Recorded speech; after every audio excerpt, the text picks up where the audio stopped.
Hello, and welcome back to the free basic training program on unmanned aircraft systems, brought to you by Ripple Show Limited. It has been a long but hopefully comprehensive journey, and thank you for patiently following along. Let us now revisit some of the learning objectives and see if we have covered all aspects as intended. We discovered the different roles regarding unmanned aircraft that are played by concerning organizations in the United Kingdom. We discovered the basis of official restrictions in the United Kingdom and how the system is different to that in the rest of the Europe.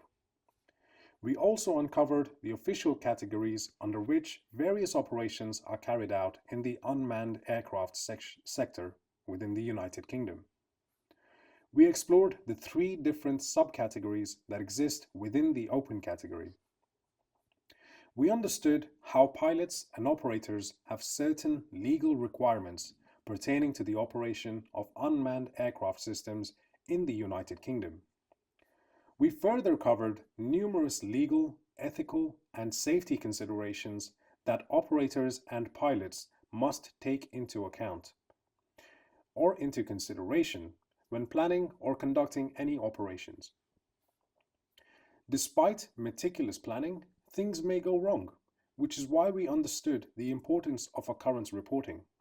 We discussed what, why, and who and when any occurrences in the aviation world need to be reported to.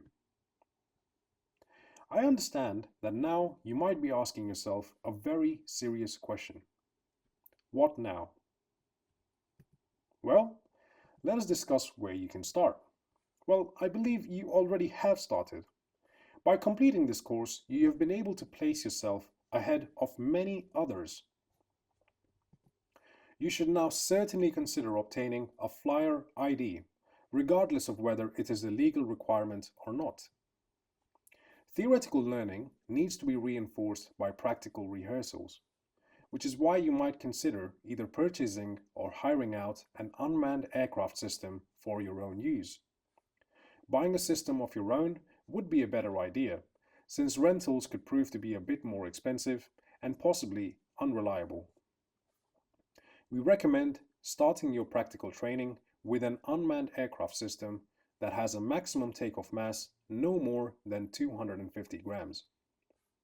This would give you the freedom to practice handling of the aircraft akin to a larger aircraft, minus any associated risks that arise with the use or the operation of a much heavier aircraft. We have developed a basic practical training guide, which can be used by operators, pilots, and even observers to enhance their skills in a structured manner. Further details on the practical guide will be available directly through our official website. If not now, possibly in a few weeks. Why not start as an observer today? Organizations like ourselves conduct visual surveys of residential properties on a regular basis. You can take part in our operations by starting as an observer. There are many benefits of observing an operation as it is carried out by professionals. It can help you develop your visual line of sight skills, improve your communication skills, and give you an insight on how operations are planned. Most importantly, if you choose to observe with Ripple Show Limited, you can obtain further practical guidance and potential training at no extra cost. Visit our website for further information at ripple.show. So what is next? Once you practice your skills in the A1 and A3 subcategory, you should consider obtaining an A2 certification of competency. This will allow you to operate slightly bigger aircraft in situations similar to the A1 and A3 subcategory. Following further practice and development, you would then move on to obtaining a general visual line of sight certification. This requires the completion of a GVLOS course. There are no specific requisites to start with our advanced simulator training program. Ripple Show Limited has recently opened up an advanced simulation training center in the heart of London.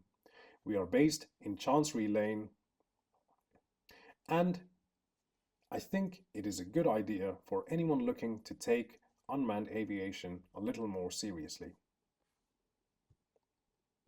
At the risk of sounding repetitive, visit our website for further information. The unmanned aviation industry is slowly but steadily seeing an increase in the number of operations being conducted. The boom in modern manufacturing of these aircraft has made such systems commonplace and very easily accessible. Although these systems are easily acquired, the responsibility and trailing liability must be taken seriously by any owner, operator, or pilot of any such systems. There is an increasing scope for the commercial industry to adopt unmanned aviation principles within their daily operations. However, there is a lack of knowledge and a sense of seriousness. Hopefully, this course has helped answer many questions and will potentially help business incorporate unmanned aircraft operations within their daily operations in the near future. Unmanned aircraft occupy the same airspace as traditional manned aircraft systems, and as such, we must respect the laws that have been already pre-established. There are training paths and opportunities available, especially with Ripple Show Limited. With the right mindset, it is possible to leverage the use of these sophisticated devices for a better future. This marks the end of the free basic training as developed by Ripple Show Limited. Congratulations!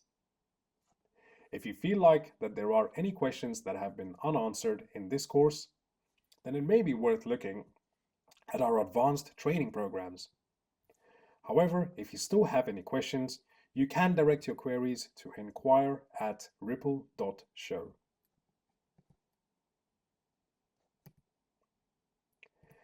And for the final time, as part of this course, my name is ENQUIRIES, and it has been an honor to present to you on this occasion.